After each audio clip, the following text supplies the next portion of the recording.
Hello friends. I guess the topic could be a surprise for you, and the session was a surprise for me because I landed here this morning. I don't know whether back at school you had this experience, you get this dream typically before the maths exam. I get this dream that I go prepare for the maths exam, and when I enter the exam hall, the teacher says, "Oh, that exam was held yesterday, you have come today." So that's what happened today when I reached here. I said, "Oh, your session was yesterday morning." So, no, it was supposed to be today afternoon. I said, "No problem, we'll put you in today's afternoon slot." So fine. So that's why I'm here. This is a topic. I'm going to talk about IP and innovation strategy. And that's what I do for a living. So I'm not an IP professional, but I'm an inventor. So I started my career inventing and getting patents around those inventions. And then moved on to roles in which I'm able to really translate IP and innovation into money and growth for the business. So that's how I make my living. And I will share some of the strategies that work when you handle IP and innovation. That's the focus of the discussion today. So we are going to write a physics exam instead of mathematics. Yeah. There is this joke about...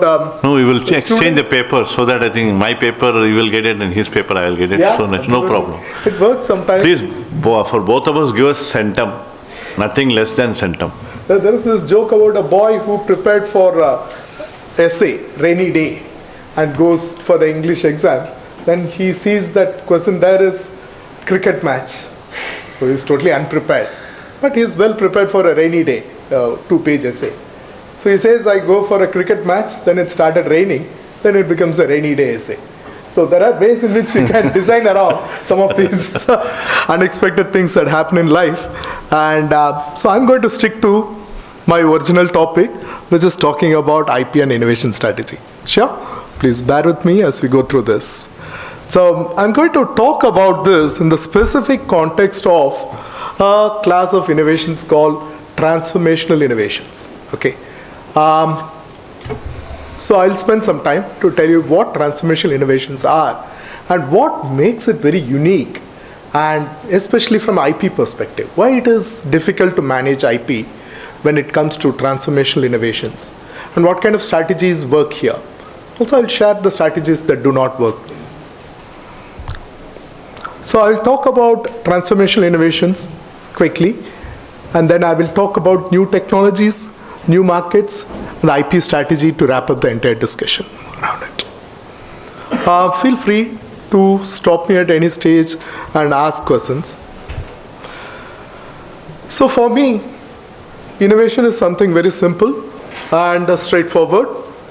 It's about using an insightful idea to create value and take this idea safely to the market. 3 aspects. The idea has to be insightful, it should create value, and you should be able to overcome all the barriers and take it safely to the market.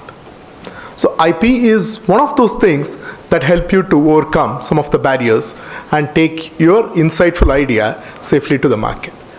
Just mind you, just because your idea is insightful or create value, it's not going to be easy for you to take it to the market. Still, there could be a variety of barriers. IP is one of those. And we'll talk about what kind of strategies will help you to overcome those and get it to the market very safely. But one thing is very clear. Any invention will not become an innovation. Those inventions which create value alone will become innovation. Very simple. If you say, what is the difference between innovation and invention? The difference is only the value creation, nothing else. And value creation, again, something very interesting. It's across the entire spectrum. The innovation should be such that value creation happens across the entire spectrum in terms of fundamental blocks, intermediate products, also ground level end products. For example, if as a country, if we want to really lead, the topmost technology innovations in the field of computers, we need to have innovation spread across 3 different domains. One is the fundamental building blocks, which is the silicon. Then is the intermediate products, which are all the microprocessors. And then finally, the ground reality, the end products, the computers. So value creation through patents and innovation has to happen across the entire value chain, across all these 3 blocks, if innovation has to create value. So we need to have a portfolio strategy in mind as to how do I distribute my innovation efforts across the entire spectrum and have a well-balanced portfolio when I want to really lead in any of these technology spaces. So now let me come to what transformational technology innovations are, because that's, as a country, for us, this is the most important piece. So I want to spend a couple of minutes here to introduce to you the concept of transformational innovation. So just stay with me for this 1 minute. Understanding this is important. What you see on the vertical and horizontal axis there are basically the market and the technology. So you have along the market axis the current, adjacent, and the new markets. Same way along the technology axis, you have the current, adjacent, and the new technology. So typically most of the business happens with current technology in current markets. That brings most of the revenue for most of the businesses. Then when we talk about innovation, at best, we talk about taking a current technology to adjacent market. Whatever works in the US, we can bring it to India, or whatever works in India, we can take it to China. So the technology is the same, but the market is adjacent market. That's one class of innovation. The second class is taking adjacent technology to a current market. In the sense, small incremental innovations in technology, increasing the scope of it, increasing the value by small increments, and taking it to the current market to create more value. But what I'm going to talk about is the third piece, which is taking new technologies to new market. Innovation itself is a high-risk game, and here it's double the risk. The market is new, the technology is also new. Both may or may not work. Technology may or may not work, market may or may not accept. And in this scenario, you also need to create IP before you get your idea to the market. So this is the context in which I'm going to talk about the IP strategy.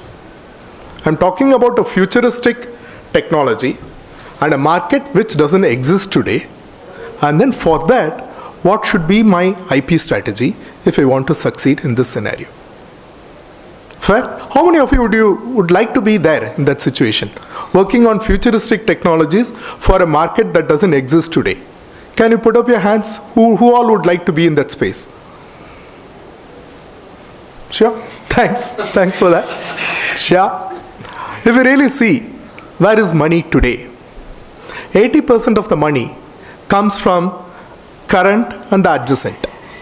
And the 20% comes from the future technologies and the future markets. But future is going to be just the other way around. 80% of the revenues come from your investment on futuristic technologies and markets that don't exist today. So it's all the more important that if you're not investing big, at least you should be able to create IP and secure a place for yourself when you decide to play in those areas in future. That's a minimum investment you can make sitting today. But technology risk, market risk, both are there. But this is the right time to create the IP and secure your space there so that you'll have the freedom to operate in future when that really picks up momentum. Okay? So that's why I chose to address that particular topic in this discussion today. It needs a lot of convincing to get any funding to do any work in this space. Because business leaders, they don't see value today because the market doesn't exist. The technology leaders, they are scared because the technology risk is high, may or may not work. And we don't know what is the right IP strategy. Everything is very fuzzy. So we don't know how exactly to go about it.